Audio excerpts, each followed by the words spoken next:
Ahora hablaremos sobre las recomendaciones que da la guía de práctica clínica para los medicamentos IECA y ARA2 en personas con enfermedad renal crónica. Vamos con la primera. En pacientes que requieren tratamiento antihipertensivo, tanto los IECA y los ARA2 son fármacos de primera elección. Esta es una recomendación fuerte que da la guía. En pacientes con proteinuria mayor a 300 miligramos cada 24 horas, se va a sugerir un tratamiento antihipertensivo basado en la inhibición del eje de renina, angiotensina y aldosterona. Los IECA y los ARA2 actúan sobre este mecanismo que explicaremos más adelante. En pacientes que presentan tos persistente no tolerada debido al uso de tratamiento con los IECA, pues se recomienda pasar a los ARA2. Ahora, en pacientes con o sin diabetes que requieren un tratamiento antihipertensivo basado en la inhibición del mecanismo que ya mencionamos, se sugiere iniciar tratamiento con IECA frente a los ARA2. Es mejor comenzar con los IECA. En pacientes que presentan intolerancia al tratamiento con IECA, pues se recomienda pasar al uso de los ARA2. Y no se sugiere la asociación de IECA con ARA2. Es mejor evitar usarlo los dos al mismo tiempo. Tenemos que en pacientes que reciben tratamiento con ARA2 se sugiere no incrementar la dosis si presenta un buen control de las cifras de presión arterial. No se recomienda tampoco establecer unas cifras de objetivo de presión arterial inferiores a 140 y 90 milímetros de mercurio. Y se sugiere no alterar el tratamiento antihipertensivo en pacientes con cifras de presión arterial inferiores a 140 y 90 milímetros de mercurio. Ahora vamos a hablar un poco de los medicamentos que hacen parte del grupo de los IECA.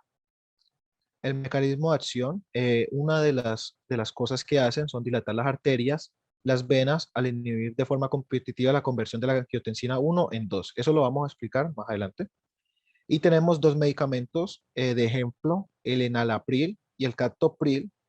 Aquí tenemos la dosis, la frecuencia y la vía de administración. Una de las recomendaciones en dosis, frecuencia y vía de administración es iniciar con 2.5 miligramos al día. La dosis máxima va a ser 40 miligramos al día. Estamos hablando para el enalapril. Y una de las observaciones es que la coadministración con aspirina podría resultar en un descenso significativo en la función renal. Entonces, en este caso que estamos hablando de pacientes con daño renal, pues no es conveniente usarlo con aspirina. Tenemos también el captopril, que tenemos una dosis inicial mayor a 25 miligramos cada 8 a 12 horas y tenemos que aumentar gradualmente en función de la respuesta, obviamente, a la mínima efectiva. Entonces tenemos que una de las observaciones del captopril es tomar una hora antes de las comidas. Ahora tenemos los ARA2. Vamos a leer los medicamentos, el losartán y el valsartán. La dosis, frecuencia y administración del losartán. El intervalo de dosificación normalmente está entre 50 a 100 miligramos por día. Se puede tomar en dosis única o se divide en dos dosis. Se sugiere que sea usado con alisquiren en pacientes con diabetes. Y tenemos también el valsartán, que el rango de dosis normal, el que estamos acostumbrados, es de 80 a 320 miligramos por vía oral una vez al día. Una de las observaciones es que si se tiene hipersensibilidad al valsartán o algún otro componente que esté dentro del producto, pues debemos usar una alternativa. Ahora tenemos el mecanismo de acción de los antihipertensivos, que este es el sistema renina, angiotensina y aldosterona, que nos va a explicar cómo trabajan los IECA y los ARA2. Entonces tenemos que cuando hay una hiperperfusión renal, o sea, cuando baja el flujo renal, se disminuye la presión, entonces se segrega renina del aparato justaglomerular que se encuentra en los riñones. La renina es una enzima que cataliza una reacción. ¿Cuál reacción? La reacción del angiotensígeno a angiotensígeno 1. La renina es una catalizadora de esa reacción. Ahora tenemos que la angiotensina 1 se convierte en la angiotensina 2 por las enzimas catalizadoras de angiotensina. Aquí vemos que los IECA son los inhibidores de esa transformación de angiotensina 1 a angiotensina 2. Es el mecanismo de acción de los IECA, inhibir esa transformación. Ahora tenemos que la angiotensina 2, cuando se da, cuando no hay IECA, cuando se da la angiotensina 2, tenemos algunas variables que comienzan a producirse. Se produce vasoconstricción arteriolar y aumenta la presión sanguínea. Aquí estamos viendo porque es un antihipertensivo, los IECA. También se estimula la secreción de la aldosterona a partir de la glándula suprarrenal y esta absorbe sodio, absorbe cloro y agua. Podemos decir las que las retiene y excreta potasio. Se aumenta la actividad simpática, se estimula también el lóbulo posterior de la hipófisis y segrega hormona antidiurética que reabsorbe agua y produce sensación de sed en la persona. Todo lo anterior, volvemos y mencionamos, hace que haya una retención de agua y sal y que la bulimia se aumente y que la presión arterial se aumente. Entonces, ¿qué son los ARA2? Ya hemos explicado lo de IECA, ahora, ¿cuáles son los ARA2? Los ARA2 son antagonistas de los receptores de angiotensina. Entonces, cuando la angiotensina 2 se produzca, los ARA2 lo que van a hacer es antagonizar los receptores de esa angiotensina para que las variables antes mencionadas no se produzcan. Ahora tenemos las estatinas. También hay recomendaciones en la guía de práctica clínica sobre estas. En personas con enfermedad renal crónica, obviamente, se recomienda estatinas a pacientes con hipercolesterolemia o antecedentes vasculares. Esta es una recomendación fuerte. Si no se presenta esta hipercolesterolemia, el paciente debe tener la enfermedad renal crónica en estadio 4 o 5 para el uso de estatinas. Y en los pacientes que se requiere un tratamiento de estatinas, se recomienda el uso de dosis bajas. Ahora vamos a hablar sobre las estatinas. El mecanismo de acción de las estatinas es que se inhibe la enzima HMG-CoA reductasa.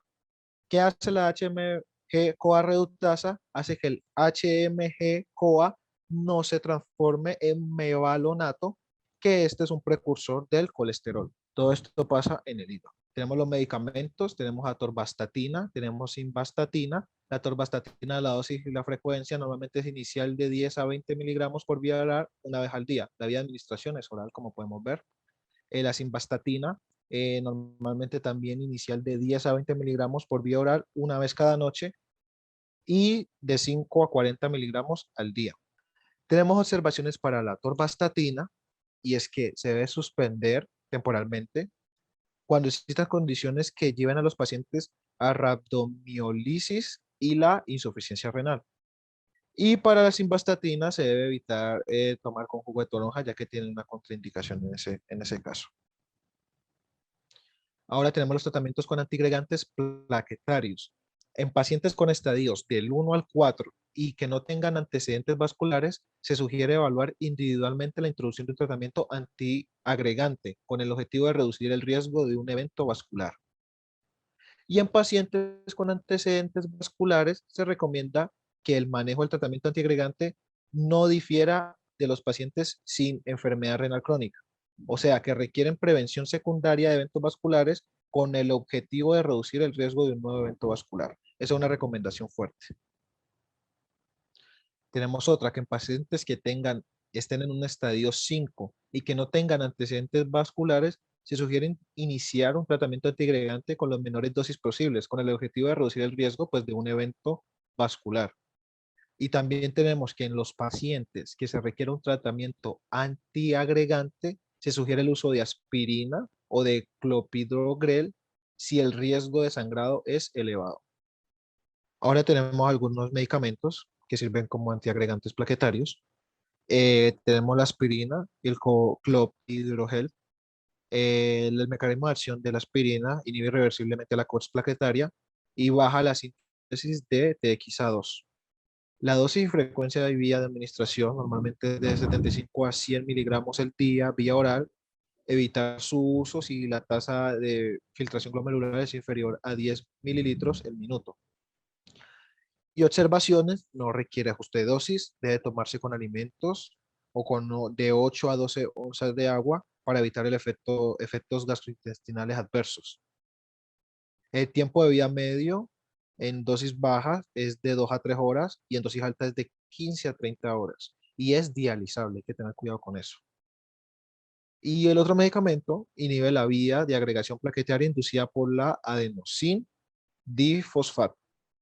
Entonces tenemos que su dosis es de 75 miligramos al día, vía oral, y no requiere ajuste de dosis tampoco. Su vía media es de 6 horas y con el fármaco principal y 30 minutos el metabolito como tal activo.